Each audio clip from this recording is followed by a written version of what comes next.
Another old site is Bond's Mill, which seems to have got its name from John Bond, a clothier who rented it early in the 18th century.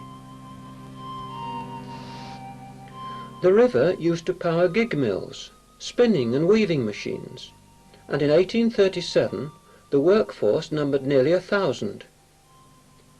The mill was rebuilt in 1887 and continued to produce cloth until 1934. The Sperry Gyroscope Company used the site for important war work, and this is where a gun was mounted to provide protection against enemy attack.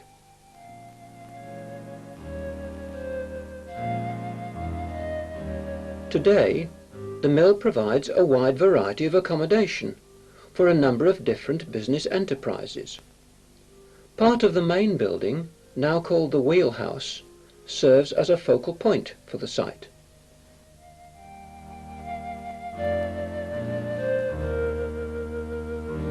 Alongside the wheelhouse is a courtyard, and you can still see the marks made by one of the great wheels as it rubbed against the wall. The courtyard is overlooked by several office suites, where you can see the exposed beams of the original mill.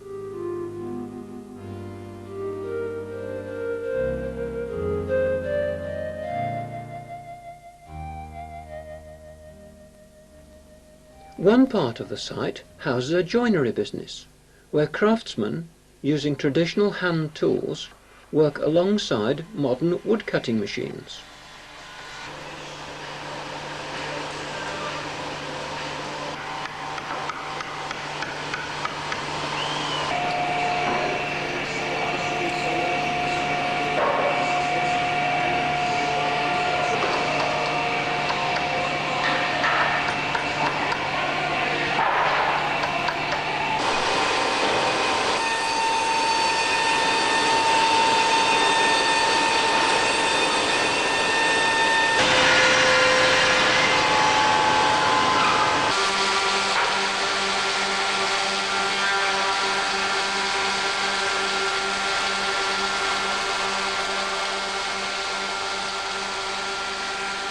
This is a fascinating small business, still using the original process of hot metal typesetting.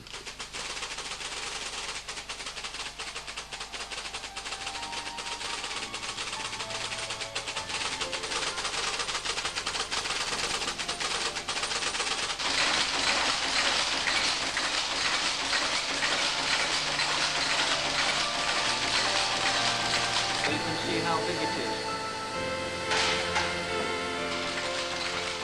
This kind of equipment is rare today, but these complicated old machines produce high-quality print, which is particularly well suited to the text of historic books. One of the books currently in production is all about the local village of Painswick.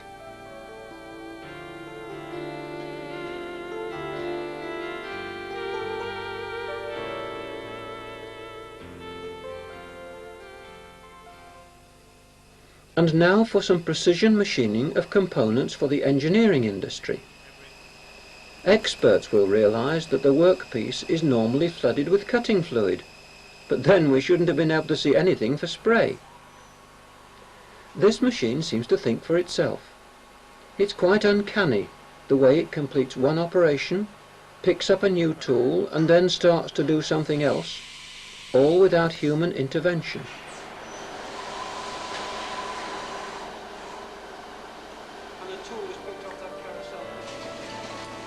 Here is another print shop, this time using the offset process.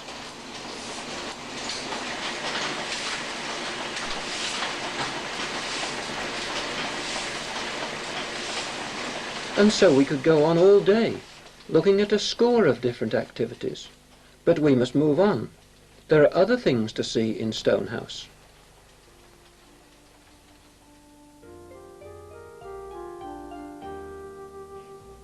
The Spa Inn used to be a small farm until the late 18th century.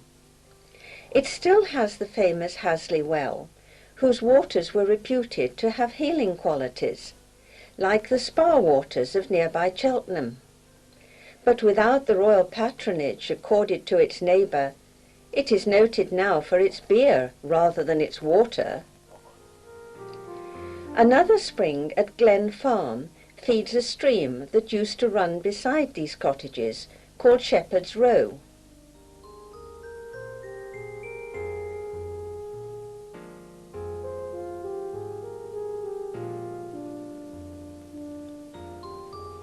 The War Memorial stands on part of the wide green, which used to lie on either side of the High Street.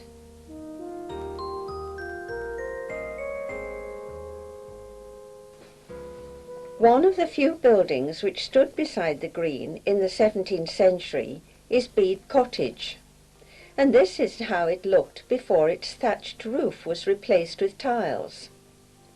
It stands on Green Street, sometimes known as Gypsy Lane, the original track to Westrip.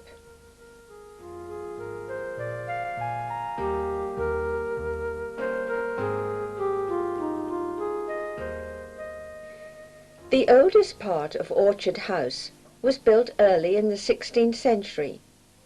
The house later became the Swan Inn, and from 1775 it accommodated the first poor boys' school in Stonehouse. Behind the restored pump on the green, originally used to raise drinking water from the Verney stream, stands a row of cottages. The one at the right-hand end dates from 1665, and the middle one occupies the site of a freehold cottage built in the 16th century. A blacksmith and his family lived there for 100 years, with a smithy in the backyard. It enjoyed this view of the vicarage, except that the garages weren't there then. And nearby was a stile across the top of Church Way.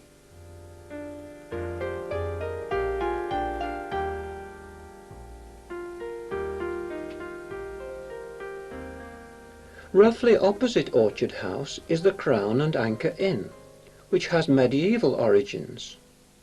This is how it looked 100 years ago, although quite soon afterwards it was altered to the style we see today.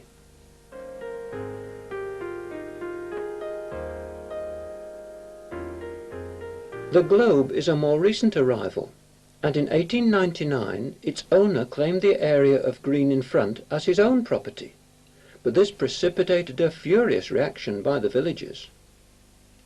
The matter was finally resolved at Gloucester Assize Court, and thankfully, as a result of that judgment, all the greens survive as public open spaces to this day.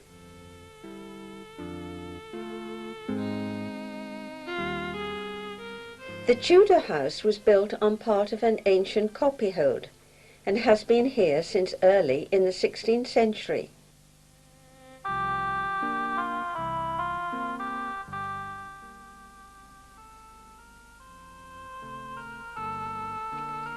Apsley House was freehold and probably started before 1600 as a small cloth workshop with a cloth drying yard.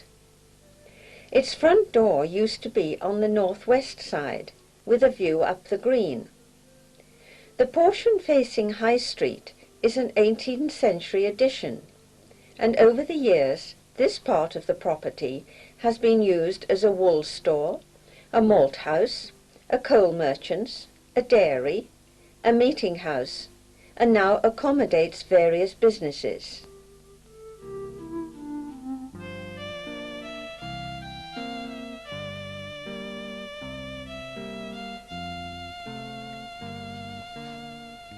Another house that looked out onto the green 400 years ago was Trotman's Farm, and it still has its own well right alongside. It's now known as Queen Anne Cottage, but isn't it incredible that it should have survived just behind this modern development of Verdun Court? There was trouble in 1615 when the original building forming the rear of this house on the corner of Burdett Road was found to encroach onto the green.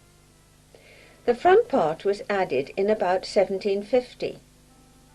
You can just see it in the distance, as it was 100 years ago, when it belonged to a Miss Higgs and was a pick-up point for the local carriers.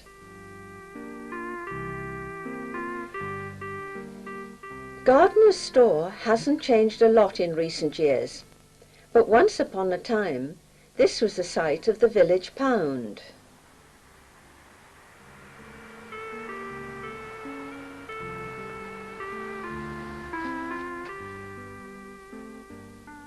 This was a main road in the 17th century. No wonder the transport of goods was expensive. Coal was 10 shillings a ton in Gloucester, but carriage to Stroud doubled the cost. The obvious thing was to use the river to carry goods, but as the water level fell by several feet at each mill, it would be necessary to build a series of locks and interconnecting canals. The locks would be alongside the water wheels, taking some of the water which could otherwise be used to power the mills.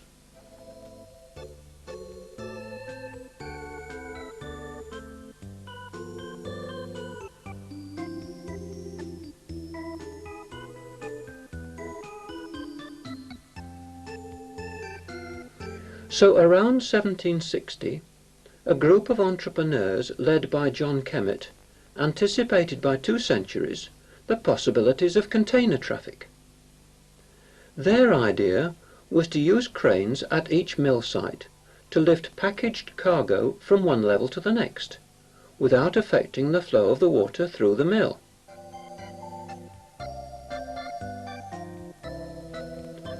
But the scheme was not a commercial success, and after much negotiation with the mill owners, an 8-mile-long canal with 13 conventional locks was opened between the River Severn and Wallbridge in Stroud in 1779.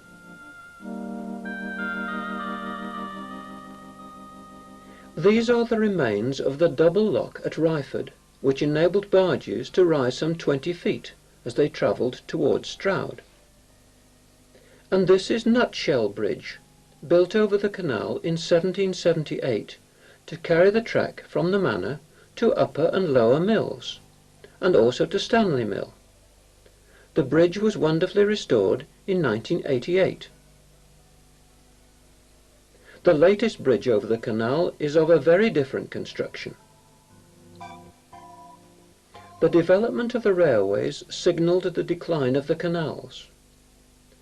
Brunel had adopted the broad-gauge locomotive, running on a 7-foot wide track, and his brainchild, the Great Western Line from Paddington to Bristol, opened in 1845, with a branch line through Stonehouse to Gloucester and Cheltenham. He was also involved with the Midland Railway, which passed through Stonehouse from north to south. A third line was built to link Stonehouse to Nailsworth in 1867. And it was not very long before Brunel's wide-gauge tracks were converted to the national standard of 4 feet 8½ inches. The footbridge is all that remains of the Grand Victorian Station buildings in Burdett Road. But when British Rail decided to abandon the station in the 1970s, strong representations by the parish council persuaded them to provide a replacement and maintain a passenger service from Stonehouse. And as we can see, both express and local services continue to use the station on a regular basis.